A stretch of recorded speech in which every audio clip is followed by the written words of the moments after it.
This video is sponsored by Squarespace. Last week, we finally got the reveal for the new Warhammer 40k 11th edition launch box. And while I do like all of these sculpts quite a lot, I'm happy to get some updates for some of these older orc models. I have to admit, it is just a little bit disappointing, not a lot disappointing, just a little bit disappointing, that almost everything on the orc side of the box are resculpts for models I already own. That is, except for the Dakkarig. So this week, I thought it might be fun to build my orcs a Dakkarig of their very own, so that when the new rules come out for 11th edition, we can pretty much play with just the models we already have to try out the new orc rules. Part 1. The build. Now, I do admit this build was partially inspired by the batch of mecha kits that Warlord Games sent me recently. Thanks a lot, Warlord Games, I appreciate the free models. But specifically this one, the Percival, I thought would make a great basis for a Dakkarig kitbash build. As from my best estimation, it appears to be roughly the same size and shape as Games Workshop's Dakkarig. To begin, I mostly assembled the model as per the instructions. It was a pretty quick and easy build. The whole kit seems to be cast out of resin, with a more rubbery, pliable resin being used for any of the delicate parts. That was pretty clever. And I like that the whole thing uses ball joints, so I was able to get a little bit of an action pose with the model, which was cool. And while it does come with its own MDF base, I ended up attaching it to a 90mm Games Workshop base to match the rest of my orc army. For any parts I wasn't sure I wanted to keep attached in the long term, I just attached them temporarily with poster putty for now. And after finishing the basic assembly, I was pretty impressed with the model overall. I like how chunky and orky it feels already, even with no modifications, so good job Warlord Games, cool robot. And with the build complete, my next goal was to have it match the profile of the official model a little bit better. The Percival comes with some sort of plasma cannon as its main gun, but the Dakkarig has this sort of rotary cannon machine gun thing as its main weapon. So my first goal was to find a gun that better matched this concept. Luckily, I realized I had one I wasn't using, and it was about the right size and shape, and this was from the Rattling Warp Blaster from the Age of Sigmar Skaventide kit. I'm sure I will paint the rest of those Skaven someday, but I'm mainly interested in painting the spearhead in that kit, and this big gun is not part of that spearhead, so I feel totally justified in using this gun. I also got really lucky here, as this cannon is pretty much the exact right size and shape for our mech. It just needed a little bit of extra length on one end, so I used this unused top hatch piece from the Percival and glued it to one side to complete the gun. With our main weapon in place, the next goal I had was to build a pilot, specifically an orc mech boy. So using some spare orc parts from my collection, I cobbled together this techie looking orc to be popping out of the top of this walker.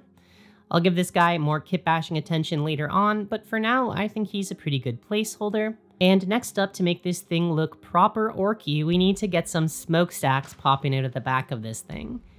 You can use just about anything for this. I know a lot of people use bendy straws, but I didn't have any of those on hand at the moment, so I just used whatever I had on hand, including some of these plastic cylinders that come on new paintbrushes when you buy them. These come in a variety of sizes, and there's actually a lot of cylinders in your life I'm sure you'll find if you're on the lookout for them. Whenever I find a cylinder, I set it aside into a box of cylinders to be used later for pipes and things, such as this little bit of insulated rubber wire that was left over from a vacuum cleaner repair I did recently. So with all these parts gathered up, I cut these down to size using my clippers and started attaching them to the back of the mech, where I thought smokestacks would be popping out. For any of the end caps, I like to carve off bits with my knife to make them look extra spiky and orky. I think I stole this idea from watching Trent over at Miscast. You should go check out his orc builds, I've linked him down in the description. And another idea I'm pretty sure I learned from Trent was to use my Dremel tool to drill holes in these things as well to make them look even more like the exhaust pipes from an orky machine. If you're doing this at home, make sure to wear a respirator so you aren't inhaling all of this plastic dust, and make sure to wear eye protection as well. Some of these little pieces of plastic can be pretty sharp. And once I had glued down a few of these smokestacks in various sizes and shapes, I wanted some smaller pipes to feed into the larger ones as well. So for that, I like to use these round sprues that come on some models. This one specifically is from an easy to build Space Marine model, but there are plenty of companies out there who primarily have round cylindrical sprues for their models. So just be on the lookout for those whenever you see them. And what I like to do with these cylinders is to cut off a random shape and then try to fit it in with the existing assembly to look like many smaller pipes feeding into the main ones. After adding a few of these things on and trimming down the excess with my knife where necessary, I thought they looked pretty decent. So after this, I moved on to the next area I thought could use more kit bashing, the rocket launchers. As is, these arms look sort of like they could be missile launchers. I don't know what type of gun they're intended to be, but in order to really sell the look and turn them into Ork rocket launchers, I carved down the existing cylinders a bit with my hobby knife to make them look more like missiles, as well as using a few bits of our cylindrical plastic sprues that we just used to carve all new rockets using my hobby knife. I glued these down into place to give that cluster of Ork rockets look, and to give even more variety to the shape of our missiles, I disassembled this mechanical pencil and reassembled some of the internal and external parts to look like various Ork rockets. Finally, to really give the impression that these are missiles and not just weird space guns, I cut some rocket fin looking shapes out of plastic card and glued them down onto our projectiles to really complete the Ork rocket launcher experience. Next, with all of the essentials complete to make this model really look like our Ork DAKKARIG, it was finally time for the fun part, adding as much greebling and details as I could manage. But do you know what else is sort of like kit bashing and greebling? That's right, it's building a website using this video's sponsor, Squarespace.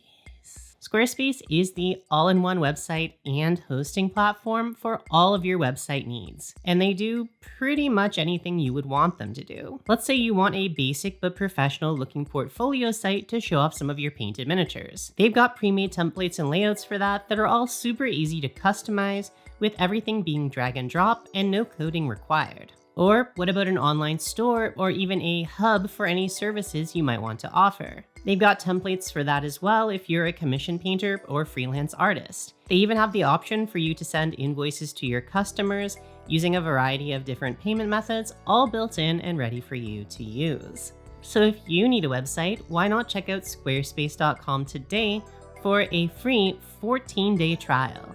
And then, when you're ready to launch, go to squarespace.com/DanaHowl for 10% off your very first purchase of a website or domain. And now back to our video. For doing all of our greebling, I started by harvesting a lot of parts from another Conflict 47 kit that they sent me, which I'm not even going to attempt to pronounce the name of, but which was an absolute goldmine for tiny bits and greebles for machines like this. I started out by adding this big cylinder to the front of the gun to make it look more imposing, and then I used various bits to turn our Ork mech boy into a full-on cyborg who is integrated with his machine. This is a little bit different from the official Ork DAKKARIG, which looks more like a regular Ork riding a machine, but I prefer my version better as I really like when Ork mech boys are a little bit more unhinged with wires and gears popping out of them. You know what I mean. To finish up, I added a few more metal plates and greebles all over the place, again mostly taken from this Conflict 47 kit. There was a lot of parts to harvest, including this nice big sharp pair of tusks to add onto the front of the gun. To finish up, I used my Dremel tool, a kebab skewer, and a ton of super glue to firmly attach this whole model to its base, before adding my standard Ork junkyard basing treatment, which I've already detailed in my basing secrets video from earlier this year, linked down in the description if you want to know how I did this. And with our kit bashing complete, it was finally time to get this thing painted. And for the painting process, I did end up trying something a little bit different this time, but I started out with the same few steps as always, including the black prime, the overspray of mahogany, an underspray of jade, as well as the selective pops of lime green on the base for variety. From here, I gave everything a light dry brushing of silver as always, making sure to leave lots of rusty metal color present underneath, and giving a few areas a heavier dry brush where I thought there might be less rust and more metallic silver visible, such as a few of these pipes or pistons. And then for the skin, I started out with a base coat of bold pyrrole red to give the skin some blood underneath, followed up by a base tone of golden brown for the teeth. And from here, I layered up some camo green, making sure to leave some red visible underneath to give the feeling that he's alive. From here, I tried something a little bit different than usual, and I highlighted the skin up by mixing in successive amounts of marine mist into the camo green, finishing up with a highlight of pure marine mist.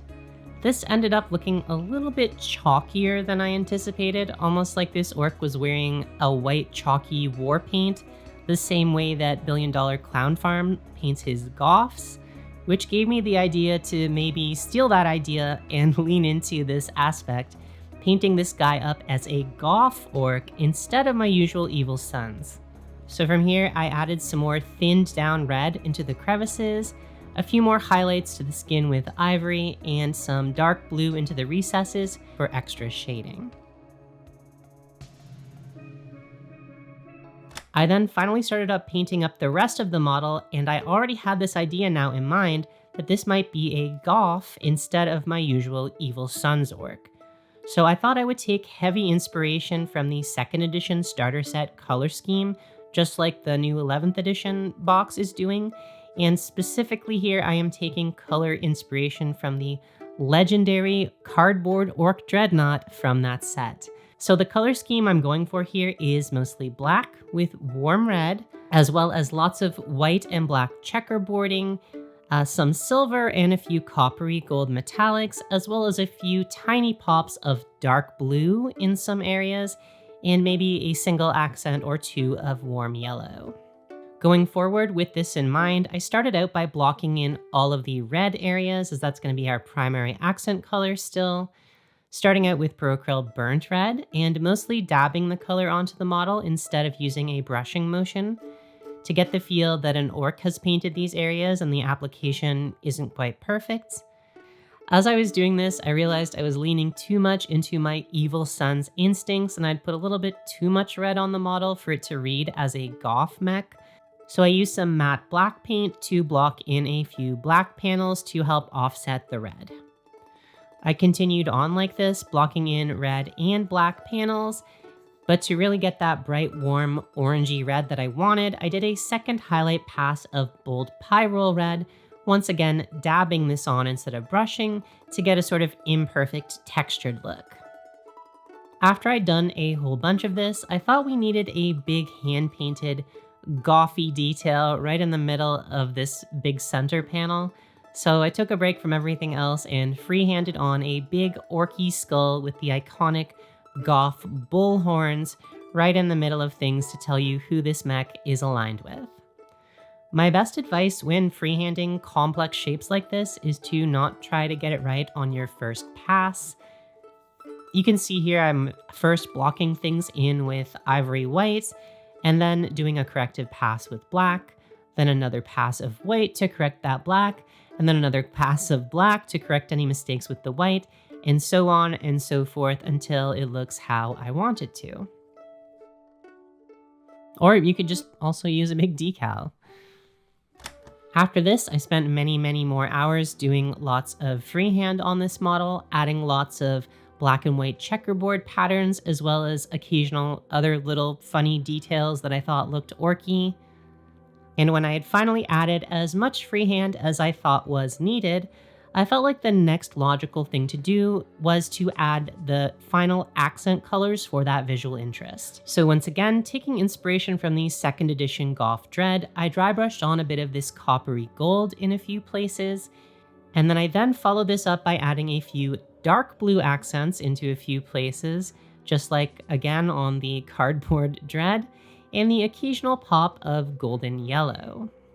After adding these new colors, I felt the face was now looking a little bit too blue, so I tried adding some black paint onto the lips and recesses before brushing on more bright white to give a more black metal influenced corpse paint type look. I also gave him a tummy tattoo of a gear at this point to show he is a member of the Gorkdeptus Morcanicus. And after this, I now realized that all of the blue areas on the model were bothering me just a little bit. They felt a bit too boring and safe compared to everything else. So I added some green OSL elements to these tubes by first thinning down some bright yellow green and using it like a wash into the recesses. But to make things even brighter, I then painted on some ivory into these recesses as well, before painting more yellow-green on top of this to really help it glow. I followed this up by painting the most external parts of the tubes in Procryl Jade, the same color as the base of our model, which I thought was a bit more interesting than plain dark blue, and also helped tie in the model more with the basing scheme. Speaking of the base, I also dry brushed the base with our yellow-green at this point, before using some more thinned down jade in the recesses of some of the metal areas to act as a sort of fungal verdigris. And at the end of all this, while the model does look complete, there was still something about this color scheme that didn't feel quite right to me. And it was only after comparing him to some of my Evil Sun's orcs from the rest of my army that I realized the issue. I think my Evil Suns work well as a color scheme because I use a very limited palette with them. I don't use any white, orange, or purple when painting them, just red, yellow, and green, as well as metallics and neutrals. Meanwhile, this new mech unit uses all of the colors my Evil Suns use, while adding in a lot of black and a bunch of white into the mix as well. Essentially, I thought I might need to remove some colors from this scheme in order for it to work, so I tried removing yellow.